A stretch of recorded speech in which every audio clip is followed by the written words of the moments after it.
talaga, it's very overwhelming yung response ng tao. Nakakatuwa. We're so blessed, honored.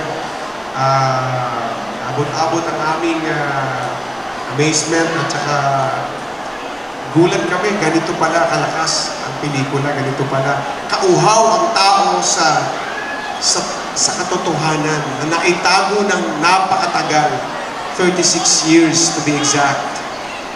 Paghahanda sa role na mahirap. Kasi ito yung mas maikli ang preparasyon ko para gawin yung role. Nung ginawa ko, lagi ko sinasabi ito, nung ginawa ko po yung Jose Rizal, I was given 7 months to prepare for the role.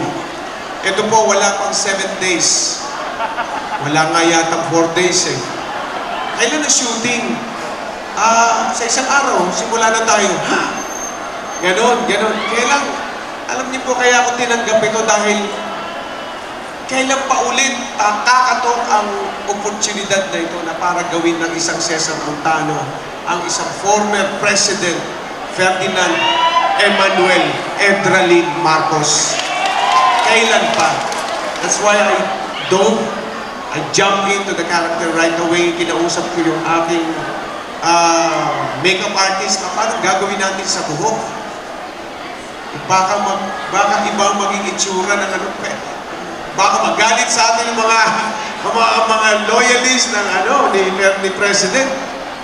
Kaya pinag-isipan namin mabuti na isang araw, halos dalawang araw kami nag-iisip para gawin yun. So it took me so much courage para gawin ito. But I'm so honored na bigay sa akin itong role na to. I'm so privileged na ginampanan ko ang former president natin, Marcos. Maraming salamat.